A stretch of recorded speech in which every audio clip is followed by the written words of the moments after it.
നമസ്കാരം. ഇന്നത്തെ വിഷയം SSLC പരീക്ഷാ മൂല്യനിർണ്ണയമാണ്. 2026 മാർച്ചിൽ നടന്ന SSLC പരീക്ഷയുടെ മൂല്യനിർണ്ണയം സംസ്ഥാനത്തെ എല്ലാ സെന്ററുകളിലും അവസാനിച്ചിട്ടുണ്ട്. സംസ്ഥാനത്ത് 70 സെന്ററുകളിലായിട്ടാണ് മൂല്യനിർണ്ണയം നടന്നിരുന്നത്. മെയ് 2-ന് മെയ് 2-ാം തീയതി വൈകുന്നേരം വാല്യുവേഷൻ പൂർണ്ണമായും തീർന്നു. മെയ് 3-ാം തീയതി ഉച്ചയ്ക്ക് മുമ്പ് എല്ലാ മാർക്കുകളും പരീക്ഷാ ഭവന്റെ സൈറ്റിലേക്ക് അപ്ലോഡ് ചെയ്ത് കഴിഞ്ഞു. ക്യാമ്പുകളൊക്കെ തന്നെ ക്ലോസ് ചെയ്ത് കഴിഞ്ഞു. ഇനിയുള്ള ദിവസങ്ങൾ നമുക്കറിയാം. മെയ് മാസം 15-ാം തീയതി 10ാം ക്ലാസ് പരീക്ഷയുടെ കുട്ടികളുടെ റിസൾട്ട് പ്രഖ്യാപിക്കുമെന്നാണ് പറഞ്ഞിട്ടുള്ളത്. ഇനിയുള്ള ഇപ്പോഴത്തെ സ്ഥിതി അനുസരിച്ച് അങ്ങനെയാണ്. ഇനി ഈ ദിവസങ്ങളിൽ ഇനി 10 ദിവസം മാത്രമേ ബാക്കിയുള്ളൂ. ആ ദിവസങ്ങളിൽ ഗ്രേസ് മാർക്ക് ആഡ് ചെയ്യണം. റാൻഡമായിട്ട് ഈ മാർക്കുകൾ ചെക്ക് ചെയ്യുന്ന ഒരു പ്രോസസ്സ് ഉണ്ട്. അതായത് മാർക്ക് ലിസ്റ്റ് വെച്ചിട്ട് റാൻഡമായിട്ട്, അത് എല്ലാവരുടെയും ചെക്കിംഗ് ഇല്ല. അപ്ലോഡിങ് സെൻട്രലിൽ നിന്ന് തന്നെ അപ്ലോഡിങ് എല്ലാം കഴിഞ്ഞതാണ്. എല്ലാ മാർക്കുകളും അപ്ലോഡ് ചെയ്ത് കഴിഞ്ഞതാണ്. അത് ഇടവിട്ട് റാൻഡമായിട്ട് അവിടെ ഇവിടെയൊക്കെ വെച്ച് ഒന്ന് ചെക്ക് ചെയ്ത് നോക്കുന്ന ഒരു പ്രോസസ്സ് കൂടി ഉണ്ട്. അത് കൂടാതെ ഗ്രേസ് മാർക്ക് പല കാറ്റഗറിയിലായിട്ട് നമ്മൾ കുട്ടികളൊക്കെ തന്നെ എല്ലാ സ്കൂളിൽ നിന്നും ഗ്രേസ് മാർക്ക് ഉണ്ട്. അത് പല കാറ്റഗറിയിലുണ്ട്. ഓൾമോസ്റ്റ് 70, 75, 80% കുട്ടികൾക്കും ഗ്രേസ് മാർക്ക് ഏതെങ്കിലും ഇനത്തിലുണ്ട്. അപ്പോൾ ആ കുട്ടികളൊക്കെ അതിൻ്റെ സർട്ടിഫിക്കറ്റുകൾ നേരത്തെ തന്നെ അപ്ലോഡ് ചെയ്തിട്ടുണ്ട്. ആ കുട്ടികൾക്ക് അർഹതപ്പെട്ട ഗ്രേസ് മാർക്ക് കൊടുക്കുന്ന ഒരു പ്രോസസ്സാണ് ഈ 10 ദിവസത്തിൽ നടക്കാനുള്ളത്. ഇനി അത് കൂടാതെ നമ്മൾ പരീക്ഷാ ബോർഡ് റിസൾട്ട് പബ്ലിഷ് ചെയ്യുന്നതിൻ്റെ മുമ്പ് പരീക്ഷാ ബോർഡ് കൂടിച്ചേരും. എന്തെങ്കിലും തീരുമാനങ്ങളൊക്കെ എടുക്കണമെങ്കിൽ ആ ബോർഡിൽ തീരുമാനം എടുക്കും. പൊതുവെ നമുക്കറിയാം, ഈ പരീക്ഷ 2026 SSLC പരീക്ഷ എന്ന് പറയുന്നത് ക്വസ്റ്റ്യൻ പാറ്റേൺ മാറ്റം വരുത്തിക്കൊണ്ടുള്ള ആദ്യത്തെ പരീക്ഷയാണ്. ക്വസ്റ്റ്യൻസിന്റെ പാറ്റേണുകളിൽ, അതായത് ഒരു സ്റ്റാൻഡേർഡ് ഫോമിലേക്ക് ക്വസ്റ്റ്യൻസ് മാറ്റി അത് ഒരു ഇന്റർനാഷണൽ ലെവല് അല്ലെങ്കിൽ നാഷണൽ ലെവല് ഒക്കെയുള്ള മറ്റ് പരീക്ഷകളെ നേരിടാൻ തക്കമുള്ള ക്വസ്റ്റ്യൻ പാറ്റേണിലേക്കാണ് പുതിയതായിട്ട് ഇത് പരീക്ഷ രീതി മാറിയത്. അപ്പോൾ അത്തരം പരീക്ഷ നടന്നതിൻ്റെ ആദ്യത്തെ പരീക്ഷയാണ് ഈ 2026. നമുക്ക് സെന്ററുകളിൽ നിന്ന് കിട്ടുന്ന വാല്യുവേഷൻ സെന്ററുകളിൽ നിന്ന് കിട്ടുന്ന വിവരം അനുസരിച്ചാണെങ്കിൽ പൊതുവെ ഈ ലാംഗ്വേജുകൾക്കൊന്നും മലയാളം, അറബിക്ക്, സംസ്കൃതം, ഉറുദു, മലയാളം സെക്കൻഡ്, അപ്പോൾ അത്തരം ഈ വിഷയങ്ങളിലൊന്നും തന്നെ ഒരു ആസ് യൂഷ്വൽ സാധാരണ പോലെ മാർക്കുകൾ കുട്ടികൾ നേടിയിട്ടുണ്ട്. കാര്യമായ കുഴപ്പങ്ങളൊന്നും ഇവിടെ, കുറവോ ഒന്നും പറയുന്നില്ല. D+ കിട്ടാനുള്ള ബുദ്ധിമുട്ടുകൾ തീരെ ഇല്ല എന്നാണ് പറയുന്നത്. പൊതുവെ തോൽവി തന്നെ, അത്തരം വിഷയങ്ങൾക്ക് തോൽക്കുന്ന കുട്ടികൾ തന്നെ ഇല്ലാത്ത ഒരു സ്ഥിതിവിശേഷമാണ് ഉള്ളത്. എന്നാൽ ഇംഗ്ലീഷിലേക്ക് വരുമ്പോൾ ചെറിയ ചെറിയ പ്രശ്നങ്ങളുണ്ട്. കഴിഞ്ഞ വർഷത്തേതിൽ നിന്നും ഇത്തിരി കൂടി ഒരു ബുദ്ധിമുട്ട് ചിലർ പറയുന്നുണ്ട്. എന്നാൽ അതേ ലെവലിൽ, കഴിഞ്ഞ വർഷത്തെ ലെവലിൽ തന്നെ ഈ വർഷവും പോയിട്ടുണ്ട്. കഴിഞ്ഞ വർഷവും ഇംഗ്ലീഷിന് ചെറിയ ചെറിയ പ്രശ്നങ്ങൾ ഉണ്ടായിരുന്നു. ആ പ്രശ്നങ്ങൾ പോലെ തന്നെ അതിന് ഒരുപാട് കുട്ടികൾ അങ്ങനെ പെട്ടെന്ന് A+ ചാടി പോകുന്നില്ല എന്നുള്ള ഒരു സ്ഥിതിവിശേഷം നിലനിൽക്കുന്നുണ്ടെന്നാണ് ക്യാമ്പുകളിൽ നിന്നുള്ള വിവരം. എന്നാലും കുഴപ്പമില്ല. ഒരു 68 മാർക്കൊക്കെ കിട്ടുന്നവർക്ക് നമ്മൾ ടീച്ചേഴ്സ് അതിൻ്റെ പോലെ 70 കിട്ടിയാൽ A+ കിട്ടും. കാരണം CE 20 ഓൾറെഡി കൊടുത്തതാണ്. അത് A+ലേക്ക് എത്തുന്നുണ്ട്. 68 വരെ കിട്ടുന്ന കുട്ടികളൊക്കെ തന്നെ അത് ടീച്ചേഴ്സ് അതിൻ്റെ ലിബറലായിട്ട് വാല്യൂ ചെയ്ത് ആ മാർക്കിലേക്ക് എത്തുന്നുണ്ട് എന്നാണ് അറിയുന്നത്. ഹിന്ദിയിൽ മറ്റ് പ്രശ്നങ്ങൾ ഇല്ല. സാധാരണ പോലെ തന്നെ ഹിന്ദിക്ക് മാർക്കുകൾ കിട്ടുന്നുണ്ട്. ഒരു നമ്മൾ ഈ താരതമ്യം എന്ന് പറയുന്നത് സാധാരണ വർഷങ്ങളുമായി ബന്ധപ്പെട്ട് ഓരോ വർഷവും നടക്കുന്ന വാല്യുവേഷനുമായി ബന്ധപ്പെട്ട് ഈ വർഷം എങ്ങനെ എന്നുള്ള ഒരു താരതമ്യം മാത്രമാണ് പറയുന്നത്. അത് ഒരു പൊതുവെ ജനറലൈസ് ചെയ്യാവുന്നതാണ്. ഹിന്ദിക്ക് പൊതുവെ മറ്റ് പ്രശ്നങ്ങൾ പറയുന്നില്ല. സാധാരണ പോലെ കുട്ടികൾ എഴുതിയിട്ടുണ്ട്. സാധാരണ പോലെ തന്നെ കുട്ടികൾക്ക് മാർക്കുകളും ലഭിക്കുന്നുണ്ട്. ഇനി സോഷ്യൽ സയൻസ് ആണ്. സോഷ്യൽ സയൻസ് കഴിഞ്ഞ വർഷം സോഷ്യൽ സയൻസിന് പ്രശ്നങ്ങൾ ഉണ്ടായിരുന്നു. കഴിഞ്ഞ വർഷം A+ കിട്ടുന്നിടത്തൊക്കെ ആണ് കൂടുതൽ പ്രശ്നം ഉണ്ടായത്. അതിന് കാരണമായിട്ട് അന്നത്തെ കഴിഞ്ഞ വർഷം പ്രധാനമായിട്ട് കാരണം പറയുന്നത് വളരെ അപ്രധാനമായ ചില ഭാഗങ്ങളിൽ നിന്ന് ചോദ്യങ്ങൾ വല്ലാതെ ചോദിച്ചു എന്നുള്ളതാണ്. അപ്പോൾ കുറെ കുട്ടികളെങ്കിലും നമ്മൾ സെലക്ട് ചെയ്ത് പഠിക്കും, ചാപ്റ്ററുകൾ സെലക്ട് ചെയ്യും, പിന്നെ ചില കണ്ടന്റുകൾ സെലക്ട് ചെയ്യും, അങ്ങനെയൊക്കെ പഠിക്കാറുണ്ട്. പക്ഷെ കഴിഞ്ഞ വർഷം അതിനൊക്കെ വിപരീതമായിട്ട് സെലക്ട് ചെയ്യാതെ അപ്രധാനമെന്ന് കരുതുന്ന ചില മേഖലകളിൽ നിന്ന് ഒരുപാട് ചോദ്യങ്ങൾ വന്നു. അതായിരുന്നു അവിടെ പ്രശ്നം. അതുകൊണ്ട് തന്നെ കുറെ പേർക്ക് A+കൾ നഷ്ടപ്പെട്ടിരുന്നു കഴിഞ്ഞ വർഷം. എന്നാൽ അത്ര തന്നെ ഇല്ല, ചെറിയ ചെറിയ പ്രശ്നങ്ങളുണ്ട്. അത്ര തന്നെ ഇല്ല, കഴിഞ്ഞ വർഷത്തേതിൽ നിന്നും മെച്ചമാണ് SS-ന്റെ മാർക്കുകൾ എന്നാണ് ഒരു വിഭാഗം അധ്യാപകരുടെ അഭിപ്രായം. പൊതുവെ നമ്മൾ പിന്നെ SS-ലും തന്നെ നമ്മൾ 70 മാർക്കിനോട് അടുത്ത് നിൽക്കുന്നവർക്കൊക്കെ തന്നെ നമ്മളൊരു ടീച്ചേഴ്സ് അതിൻ്റെതായ പരിഗണന നൽകിയിട്ടുണ്ട്. ഒരു 68 വരെ കിട്ടുന്ന കുട്ടികൾക്കൊക്കെ തന്നെ അപ്പുറേക്ക് അത് പിന്നെ കുറച്ചുകൂടി ലിബറലായി ചെയ്ത് അവർ A+ കിട്ടാൻ വേണ്ടി സഹായിച്ചിട്ടുണ്ട്, ചെയ്യുന്നുണ്ട് എന്നാണ് അവിടുന്ന് കിട്ടുന്ന വിവരം. മാത്സ്, കണക്കാണ് അടുത്ത വിഷയം. കണക്കിനെ സംബന്ധിച്ച് പറയുമ്പോൾ ഈ വർഷം മോഡൽ എക്സാമിനേക്കാൾ എളുപ്പമായിരുന്നു കണക്കിന്റെ പബ്ലിക് എക്സാം എന്നാണ് പൊതുവെ അഭിപ്രായം. താരതമ്യേന എല്ലാ വർഷവും പറയുന്നത് പോലെയുള്ള ഒരു വിഷമം ഈ മാത്തമാറ്റിക്സിൽ ഉണ്ടായിട്ടില്ല എന്നുള്ളതാണ് സത്യം. താരതമ്യേന എളുപ്പമുള്ള, എല്ലാവരുടെ ഒരേ അഭിപ്രായത്തിൽ പറയുന്ന ഒരു ക്വസ്റ്റ്യൻ പേപ്പർ ആയിരുന്നു മാത്തമാറ്റിക്സിന് ഉണ്ടായിരുന്നത്. കുറെ എന്താ പറയണ്ടേ, ഈ കൺസ്ട്രക്ഷൻ ടൈപ്പ് എന്ന് വെച്ചാൽ ഡയഗ്രംസ് ഒക്കെ ഉണ്ടാക്കുന്ന ആ ഒരു രീതിയിലുള്ള ക്വസ്റ്റ്യൻസ് കുറെ വരുമ്പോൾ ഈ മിനിമം മാർക്കുകാർക്ക്, അതായത് D+ കിട്ടാനും ബുദ്ധിമുട്ടുണ്ടാവില്ല. ആ ചിത്രങ്ങളൊക്കെ അവർ ഏതെങ്കിലും ഒരു ഫിനിഷിംഗ് ലെവലിലേക്ക് എത്തിയില്ലെങ്കിൽ പോലും ഏതെങ്കിലും രീതിയിലൊക്കെ വരച്ച് ആ ഒരു കുറച്ച് കുറച്ച് മാർക്കുകൾ കിട്ടാനുള്ള സാധ്യതകൾ വർദ്ധിപ്പിക്കുകയാണ് അത്തരത്തിലുള്ള ഒരു ഈ കൺസ്ട്രക്ഷൻ ടൈപ്പ് ക്വസ്റ്റ്യൻസ് വരും, കൂടുതലുണ്ടാവും. അത്തരത്തിലുള്ള ക്വസ്റ്റ്യൻസ് കൂടുതലുണ്ടായിരുന്നു. അതുകൊണ്ട് തന്നെ കുട്ടികൾക്ക് D+ കിട്ടാൻ ഒരു ബുദ്ധിമുട്ടും ഇല്ല എന്നാണ്. A+ലും അങ്ങനെ തന്നെ. മാത്തമാറ്റിക്സിനെ സംബന്ധിച്ചിടത്തോളം A+ലും ആ റിപ്പോർട്ടുകൾ തന്നെയാണ്. നല്ല നല്ല പ്രതീക്ഷയുള്ള റിപ്പോർട്ടുകളാണ് മാത്തമാറ്റിക്സിൽ നിന്ന്. പക്ഷേ ഏറ്റവും നമ്മൾ എനിക്ക് തോന്നിയത് ഈ ടൈറ്റ് സബ്ജക്റ്റുകളിൽ സാധാരണ എല്ലാ വർഷവും പ്രശ്നങ്ങൾ പറയുന്ന വിഷയങ്ങളിൽ മാത്തമാറ്റിക്സ് ഒരു വലിയ സ്ഥാനമുള്ള ആളാണ്. അത് വെച്ച് നോക്കിയാൽ മാത്തമാറ്റിക്സ് ഏറ്റവും കൂടുതൽ നന്നായി പോയ ഒരു വർഷമാണിത്. കുട്ടികൾക്കും അങ്ങനെ തന്നെ, മാർക്ക് കിട്ടുന്നിടത്തും അങ്ങനെ തന്നെയാണെന്നാണ് അറിയാൻ കഴിഞ്ഞിട്ടുള്ളത്. ഇനി നമ്മൾ ഫിസിക്സിലേക്ക് പോകുമ്പോൾ ഫിസിക്സിൽ D+ കിട്ടാൻ ഒരു ബുദ്ധിമുട്ടും ഇല്ല എന്നാണ് വാല്യുവേഷൻ സെന്ററിൽ നിന്നുള്ളത്.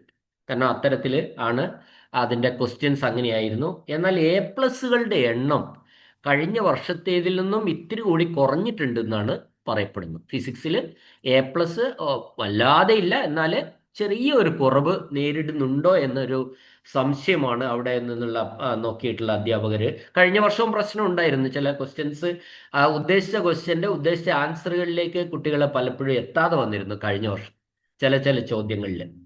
അപ്പോ അതുപോലെ തന്നെ ഈ വർഷവും നിൽക്കുന്നു എന്നാണ് പറയുന്നത്. കഴിഞ്ഞ വർഷം പ്രശ്നങ്ങൾ ഉണ്ടായിരുന്നു. അപ്പോൾ 2-3 മാർക്കൊക്കെ കുട്ടികൾ പ്രതീക്ഷിച്ച വാല്യൂ പോയിന്റിൽ എത്താതെ നഷ്ടപ്പെട്ടിട്ടുണ്ട് കഴിഞ്ഞ വർഷം. അപ്പോൾ ഏകദേശം അതേ റേഞ്ചിൽ തന്നെയാണ് ഈ വർഷവും നിൽക്കുന്നത് ഫിസിക്സ്. എന്നാൽ ഫിസിക്സിലെ കാര്യമായിട്ട് ആരും തോൽക്കുന്നില്ല. മിനിമം മാർക്ക് D+ കിട്ടാനൊന്നും ഒരു ബുദ്ധിമുട്ടും ഇല്ല എന്നാണ് റിപ്പോർട്ട്. അവിടെയും നമ്മൾ ചെറിയ വിഷയങ്ങളൊക്കെ തന്നെ ഒരു 34 മാർക്കിൽ എത്തുന്ന കുട്ടികളെയൊക്കെ തന്നെ നമ്മൾ ഒരു അര കൊടുത്ത് റൗണ്ട് ചെയ്യിച്ച് 35ലേക്ക് ചെയ്യുന്ന ഒരു വാല്യുവേഷൻ രീതിയാണ് പൊതുവെ ടീച്ചേഴ്സ് അവലംബിക്കുന്നത്. കെമിസ്ട്രിയാണ്. കെമിസ്ട്രി ക്വസ്റ്റ്യൻ പേപ്പർ കണ്ട സമയത്ത് തന്നെ, പരീക്ഷ നടന്ന സമയത്ത് തന്നെ ഒരുപാട് കുട്ടികൾ ആശങ്കകൾ പങ്കുവച്ച ഒരു വിഷയമാണ് കെമിസ്ട്രി വാല്യുവേഷനിലും അങ്ങനെ തന്നെയാണ് റിപ്പോർട്ടുകൾ. 2 വിഭാഗങ്ങൾക്കും പൊതുവെ D+ കിട്ടാനും ബുദ്ധിമുട്ട്, A+ കിട്ടാനും ബുദ്ധിമുട്ട് എന്ന രീതിയിലാണ് കെമിസ്ട്രിയുടെ ക്വസ്റ്റ്യൻസ് വന്നിരുന്നത്. A+ന്റെ എണ്ണത്തിൽ കെമിസ്ട്രിയുടെ കാര്യത്തിൽ ഗണ്യമായ കുറവ് വന്നിട്ടുണ്ട് എന്നാണ് ഒരു സത്യം. ഒരുപക്ഷെ ഈ 10 വിഷയങ്ങളിൽ ഏറ്റവും ബുദ്ധിമുട്ടുള്ള വിഷയമായിട്ട് കെമിസ്ട്രി മാറിയിട്ടുണ്ട് എന്നാണ് വാല്യുവേഷൻ സെന്ററുകളിൽ നിന്നുള്ള വിവരം. പക്ഷേ അതിൽ പ്രധാനമായിട്ടുള്ള പല കാരണങ്ങളും പലരും പറയുന്നുണ്ട്. ഒന്ന്, പിന്നെ ചാപ്റ്ററുകൾക്ക് വെയിറ്റേജ് കൊടുത്തതുപോലെയല്ല ക്വസ്റ്റ്യൻ വന്നത്. ചില ചാപ്റ്ററുകൾക്ക് 6-7 മാർക്ക് വെയിറ്റേജ് കൊടുക്കുന്ന സമയത്ത് ആ വെയിറ്റേജ് കൊടുത്ത ചാപ്റ്ററുകൾക്ക് അത്രയും ചോദ്യങ്ങൾ അവിടുന്ന് ചോദിക്കാതെ മറ്റ് വെയിറ്റേജ് കുറഞ്ഞ ചാപ്റ്ററുകളിൽ നിന്ന് കൂടുതൽ ചോദിച്ചു എന്നൊക്കെയുള്ള ഒരാക്ഷേപമാണ് പ്രധാനമായിട്ടും പറയുന്നത്. ഇത് D+ കിട്ടുന്ന കുട്ടികളെ സംബന്ധിച്ച്. അപ്പോൾ വെയിറ്റേജ് കൂടിയ ചാപ്റ്ററുകളിൽ നമ്മൾ ടീച്ചേഴ്സ് അപ്പോൾ എന്ത് ചെയ്യുന്നു വെച്ചാൽ ആ ചാപ്റ്ററുകൾ കൂടുതൽ ഫോക്കസ് ചെയ്തിട്ട് നന്നായി ട്രെയിനിങ് കൊടുക്കും ആ ചാപ്റ്ററിൽ. അപ്പോൾ അത് പ്രതീക്ഷിക്കാതെ വരുമ്പോൾ ഈ മിനിമം റേഞ്ചിൽ നിൽക്കുന്ന D+ കിട്ടുന്ന കുട്ടികൾക്ക് അതൊരു ബുദ്ധിമുട്ടായിട്ട് വരും. രണ്ടാമത്തെ കാര്യം എന്താന്ന് വെച്ചാൽ ഈ നേരിട്ട് ക്വസ്റ്റ്യൻ പാറ്റേൺ മാറിയല്ലോ. അപ്പൊ നേരിട്ട് ചോദിക്കാവുന്ന പല ചോദ്യങ്ങളും അത് വളച്ചു തിരിച്ച് ചോദിച്ചപ്പോൾ ഈ D+ലേക്ക് എത്തുന്ന കുട്ടികളെ സംബന്ധിച്ച് അത് പെട്ടെന്ന് അങ്ങോട്ട് പിക്ക് ചെയ്യാനുള്ള ഒരു സാധ്യത കുറവാണ്. അത്തരം കുട്ടികൾക്ക് കൂടുതലും ബുദ്ധിമുട്ട് വന്നിട്ടുണ്ടാവും. ഇത്തരം പ്രശ്നങ്ങളാണ് കെമിസ്ട്രിയെ സംബന്ധിച്ച് ക്വസ്റ്റ്യൻ പേപ്പറും അതിൻ്റെ ഉത്തരം എഴുതിയ രീതികളിലും ഒക്കെ കാണുന്നതെന്നാണ് അവരുടെ ഒരു അഭിപ്രായം. പിന്നെ അപ്പോൾ ഇത് എന്ന് വെച്ചിട്ട് നമ്മൾ ടെൻഷൻ അടിക്കേണ്ട കാര്യമില്ല. ടീച്ചേഴ്സ് അത് പരമാവധി ലിബറൽ ആക്കിയിട്ടാണ്. പക്ഷേ വളരെ സങ്കടകരമായ ഒരു അവസ്ഥ എന്താണെന്ന് വെച്ചാൽ കെമിസ്ട്രിയിൽ കുറച്ച് കുട്ടികളെങ്കിലും തോക്കുന്ന ഒരവസ്ഥ ഉണ്ട് എന്ന് പറയുന്നു. പക്ഷെ നമുക്കത് പ്രശ്നമില്ല. ടീച്ചേഴ്സ് വളരെ ലിബറൽ ആയിട്ടാണ് ഈ പേപ്പറുകൾ, കെമിസ്ട്രി പേപ്പറുകൾ നോക്കിയിട്ടുള്ളത് എന്നാണ് അറിയാൻ കഴിഞ്ഞിട്ടുള്ളത്. കാരണം അവർ തന്നെയാണല്ലോ ഈ കെമിസ്ട്രി പഠിപ്പിച്ചവർ. അപ്പോൾ കെമിസ്ട്രി പഠിപ്പിച്ച അധ്യാപകർ തന്നെയാണ് കെമിസ്ട്രി പേപ്പർ നോക്കുന്നത്. അപ്പോൾ യാതൊരു കാരണവശാലും ഒരു കുട്ടിയും തോൽക്കരുത്, കുട്ടികൾക്ക് പരമാവധി മാർക്ക് കിട്ടണം എന്നൊരു ചിന്തയോടുകൂടി തന്നെയാണ് ഈ പേപ്പറുകളൊക്കെ അധ്യാപകർ നോക്കുന്നത്. അതുകൊണ്ട് തന്നെ ആ വിഷയത്തിൽ ഇങ്ങനെ ലേശം ബുദ്ധിമുട്ടുണ്ടെങ്കിൽ തന്നെ ഒരു ടെൻഷന്റെ ആവശ്യമില്ല എന്നാണ് എനിക്ക് തോന്നുന്നത്. അധ്യാപകർ വളരെ നന്നായിട്ട് സഹായിച്ചിട്ടുണ്ട് പേപ്പർ നോക്കുന്ന കാര്യത്തിൽ. 5 മാർക്ക് കിട്ടണം പാസ്സാകാൻ. ഈ 5ലേക്ക് പരമാവധി കുട്ടികളെ എത്തിക്കാനുള്ള ഒരു ശ്രമം അവർ നടത്തിയിട്ടുണ്ട്. അതേപോലെ 35 കിട്ടണം A+ കിട്ടണമെങ്കിൽ. അപ്പോൾ ആ 35ലേക്ക് എത്താനുള്ള ഒരു ശ്രമവും അധ്യാപകരുടെ ഭാഗത്തു നിന്ന് നന്നായിട്ട് ഉണ്ടായിട്ടുണ്ട്. കുട്ടികൾക്കൊരു ബുദ്ധിമുട്ട് ഉണ്ടാവരുത്, കുട്ടികൾക്ക് പരമാവധി മാർക്ക് കിട്ടണം എന്നൊരു ചിന്താഗതി അവരുടെ ഭാഗത്തു നിന്ന് ഉണ്ടായിട്ടുണ്ട്.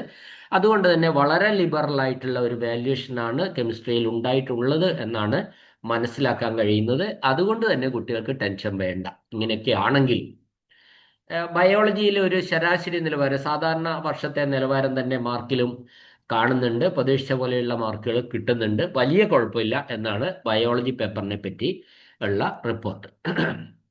ഇപ്പൊ പൊതുവെ നമുക്ക് ഇങ്ങനെയൊക്കെ നമ്മൾ പറയുമ്പോൾ ടെൻഷന്റെ ഒന്നും ആവശ്യമില്ല. എന്നാലും നമ്മൾ മാനസികമായിട്ട് കുട്ടികൾക്ക് എഴുതിയവർക്ക് അറിയാലോ ഞാൻ എങ്ങനെ എഴുതി എന്നൊക്കെ അറിയാലോ. അപ്പോൾ എഴുതിയതിനനുസരിച്ച് മാത്രമേ നമ്മൾ പ്രതീക്ഷിക്കാവൂ. അല്ലെങ്കിൽ കൂടുതൽ നമ്മൾ പ്രതീക്ഷിച്ച് നിൽക്കുമ്പോൾ നമുക്ക് റിസൾട്ട് വരുമ്പോൾ കൂടുതൽ ബുദ്ധിമുട്ടുകൾ, മാനസിക പ്രയാസങ്ങളൊക്കെ ഉണ്ടാവും. പക്ഷെ അതിൻ്റെ ഒന്നും കാര്യമില്ല. ഇത് കൂടാതെ നമുക്ക് ഇത് ഇപ്പം നമ്മൾ പറയുന്ന റിപ്പോർട്ട് എന്ന് പറയുന്നത് ഗ്രേസ് മാർക്ക് ചേർക്കുന്നതിന് മുമ്പുള്ള വിവരങ്ങളാണ്. ഇനി നമുക്ക് ഗ്രേസ് മാർക്ക് വരാനുണ്ട്. മാത്രമല്ല ക്വസ്റ്റ്യൻ പാറ്റേൺ മാറിയിട്ടുള്ള ആദ്യത്തെ വർഷമാണ്. അതിൻ്റെതായ പ്രശ്നങ്ങളൊക്കെ ഉണ്ടാവാം. ഈ പ്രശ്നങ്ങൾ എല്ലാവരെയും സംബന്ധിച്ച് ബാധകമാണ്. അല്ലാതെ ഒരു കുറഞ്ഞ കുട്ടികൾക്ക് മാത്രമല്ല ഈ പ്രശ്നങ്ങൾ, എല്ലാ കുട്ടികൾക്കും ഒരേ തരത്തിലുള്ള പ്രശ്നങ്ങൾ ഉണ്ടാവാം. പിന്നെ ഗ്രേസ് മാർക്ക് വരുമ്പോൾ ഇതൊക്കെ പരിഹരിക്കും. അപ്പം ഞാൻ ഒരു ഉദാഹരണം പറഞ്ഞുതരാം. ഒരു 32 മാർക്ക് കിട്ടിയ കുട്ടി, അവനക്ക് ഏത് കാറ്റഗറിയിലായാലും ഗ്രേസ് മാർക്ക് ഉള്ള ഒരു 3 കൂടി കിട്ടിയ 35ആയി, A+ ആയി. അപ്പം ആ രീതിയിൽ ഗ്രേസ് മാർക്കുകൾ ആഡ് ചെയ്യുന്ന സമയത്ത് കൂടുതൽ നമ്മളെ ഗ്രേഡുകൾ കൂടും, A+ലേക്ക് കൂടുതൽ കുട്ടികൾ എത്തും. ആർക്കെങ്കിലും തോൽവി സംഭവിച്ചിട്ടുണ്ടെങ്കിൽ ഗ്രേസ് മാർക്ക് കൂടി കിട്ടുമ്പോൾ അവരെ D+ലേക്ക് എത്തുമെന്ന കാര്യത്തിൽ സംശയമില്ല. പിന്നെ ഇതെല്ലാം ജനറലായിട്ട് കേരളം മുഴുവൻ ഏതെങ്കിലും വിഷയത്തിൽ കാര്യമായ പ്രശ്നങ്ങൾ ഉണ്ടെങ്കിൽ, തോൽവിയോ A+ൽ കുറവോ അത്തരത്തിൽ എന്തെങ്കിലും ഉണ്ടെങ്കിൽ പിന്നെ മോഡറേഷൻ കൊടുക്കാനുള്ള സാധ്യതയും ഉണ്ട്. അതുകൊണ്ട് എല്ലാം കുട്ടികൾക്ക് അനുകൂലമാണ് കാര്യങ്ങൾ മുഴുവൻ. അപ്പം നമ്മൾ അതുകൊണ്ട് തന്നെ റിപ്പോർട്ടുകൾ ഇങ്ങനെയൊക്കെ ആണെങ്കിലും നമ്മൾ ടെൻഷൻ അടിക്കേണ്ട ആവശ്യമില്ല എന്നാണ് എനിക്ക് പറയാനുള്ളത്. പിന്നെ ഇതും നമ്മൾ മനസ്സിലാക്കേണ്ട ഒരു കാര്യമാണ്.